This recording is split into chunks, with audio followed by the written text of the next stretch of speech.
Avui ens hem traslladat aquí al museu, que és un edifici del segle XVI, per parlar d'una cosa que potser d'entrada ens sembla que no tindrà massa relació, que seria l'himne nacional de Catalunya, que són els segadors. Però, de fet, sí que hi té relació perquè els segadors serien un dels himnes no només més antics que trobem avui en dia a Europa, sinó dels més singulars a Europa, tant per la seva història com per tot el que ha anat passant al llarg dels anys. N'han baixat 3 segadors del vell cim de la muntanya,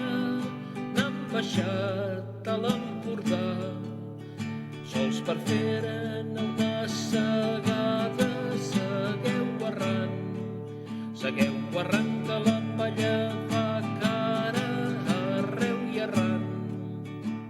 Al segle XVI, la melodia actual dels segadors, transformada, evidentment, més arcaica, ja existia, però no pas com a himne nacional, ni tampoc amb la mateixa lletra que la coneixem avui. Aleshores la teníem en una cançó eròtica titulada La Comtessa, en què es parlava de tots uns jocs eròtics entre dues persones. Posteriorment va aparèixer una música que es deia Els Segadors, amb la mateixa música, però amb una altra lletra, parlant d'uns segadors que també anaven a segar el blat a casa del comte i després s'ho feien amb la seva dona. Per tant, tenia una altra relació eròtica per un altre costat, i finalment, al cap de molts anys, això esdevindrà un himne nacional, aquest himne nacional que nosaltres coneixem avui en dia. Per tant, podem dir que els catalans tenim un himne nacional molt antic, molt popular i que té unes arrels prou estranyes dintre del que és Europa. 28 o 29, no s'espanti, no senyora, que cops d'ous i botifarra la falsa em va adreçar. Segueu arran que la palla fa cara arreu i arran. Bé, per tant, tenim d'una entrada una melodia popular amb diferents lletres, la majoria d'elles eròtiques, molt estesa arreu de Catalunya, que ve del segle XVI i que, per tant, es manté durant el segle XVII. I després tenim al segle XVII la Guerra dels Segadors i més concretament els fets del Corpus de Sang, que és quan els segadors que hi havia a Barcelona treuen el Sant Crist, cremen els arxius, entren a l'església i, en fi, es revolten contra tot el que és el poder. Aquest fet crearà un romanç nou, el qual serà cantat amb aquesta melodia que ja preexistia al país i que era molt popular i que, per tant, va servir per divulgar d'una manera molt gran tot el que van ser els fets del Corpus de Sang. Declarada ens té la guerra, segueu arran que la palla va cara. A principis dels anys 60 del segle XIX, Jacint Verdaguer recull, per tant, la versió que l'any 1882 editarà Milà i Fontanals al Romancerillo català.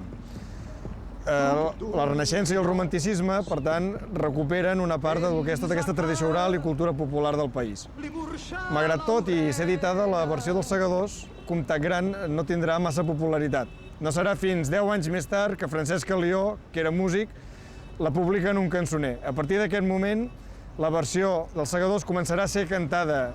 ja per corals i en mítings i actes públics, i aquí començarà la seva popularitat. Ara és hora que fem guerra contra tots els catalans. La revolució de l'any 68 i tot el que ell obre amb la conseqüent adveniment de la Primera República. Després, les guerres colonials a Cuba, ja a la dècada dels 90, que provoquen que el segador sigui interpretat com a himne independentista davant d'Espanya i de l'espanyolisme, i una miqueta en suport al que passava a les colònies. I després, tota una sèrie de moviments populars provoquen que els segadors cada vegada sigui un himne més popular i que prengui el lloc a les altres cançons que hem esmentat, com els Nets dels Almogàvers o l'himne de Riego, i per tant que vagi agafant protagonisme dintre d'aquest món cada vegada més centrat en el catalanisme, per tant, en una opció política que acabarà en la Mancomunitat de Catalunya dels anys 14, en què la cultura catalana va agafant cos i en què va agafant un discurs propi dintre del que és el país. Malgrat tot, el segador seguirà sense ser un himne nacional i sense ser oficialment reconegut com a tal. Aquí és nostra capital, aquesta és nostra bandera, a les armes catalans, el rei ens declara guerra, segueu arran Una vegada més, a principis del segle XX, la popularitat d'aquesta música que tenim des del segle XVI, i que per tant vol dir que és una música que agrada a la gent, com el cant dels ocells, per exemple, no? Que és una música també de la mateixa època que encara avui en dia és molt gran popularitat, tindrem que no només es canta la lletra del romanç que fa referència al Corpus de Sang, sinó que també es canta amb altres lletres satíriques o burlesques, entre les quals Els segadors dels pobres, que s'edita l'any 1906 i que és una lletra que va contra la societat capitalista i que defensa, evidentment,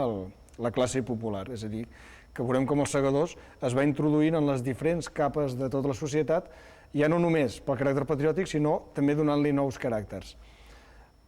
Tot aquest procés d'interpretació, de tornar a entrar dintre la societat, culmina l'any 31 amb l'adveniment de la Segona República. Malgrat tot, la Segona República tampoc reconeixerà com a oficial l'himne als segadors, com a himne nacional, sinó que en crearà un de nou, el Cant del Poble, que serà a partir de músiques de claver i de lletra de Josep Maria Segarra, farà una peça nova que la declararà himne oficial de Catalunya i que s'estrenarà al Palau de la Música. Malgrat tot, l'estrena va anar malament i el que va passar va ser que just quan s'acaba l'estrena al Palau de la Música la gent comença a cantar Els segadors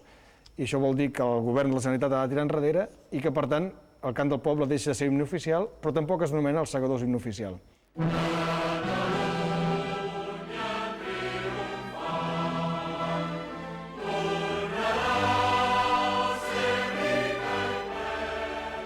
Tot i així, l'any 34 Els segadors és publicat com a himne català o com a himne de Catalunya, tot i que no està reconegut, i l'any 36, quan els companys i tots els membres del govern de la Generalitat surten de la presó i guanyen les eleccions una altra vegada, es torna a interpretar multitudinàriament al plaça Sant Jaume per rebre'ls i per celebrar aquest fet. Això vol dir que, per tant, Catalunya té, durant ja fa pràcticament 100 anys, un himne que el canta ja de forma patriòtica, però que encara no ha tingut cap reconeixement.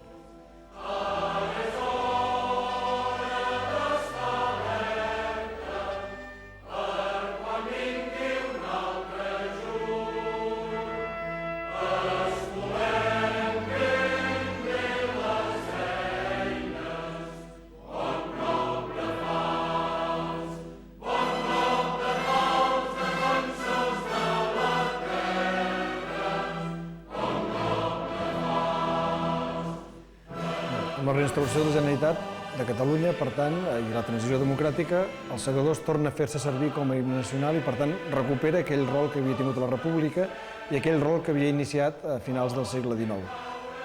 Finalment, l'any 80, quan ja es constitueix el primer govern de la nova autonomia de Catalunya, s'encarrega una comissió que estudiï quina ha de ser la versió definitiva i la que ha de servir millor per a representar el país. Aquesta comissió comença a treballar l'any 80, com hem dit, i ara fa 25 anys, i coincidint amb el cop d'estat de l'any 1981, és precisament quan s'aprova Els segadors com a himne nacional de Catalunya, i des d'aleshores fins avui.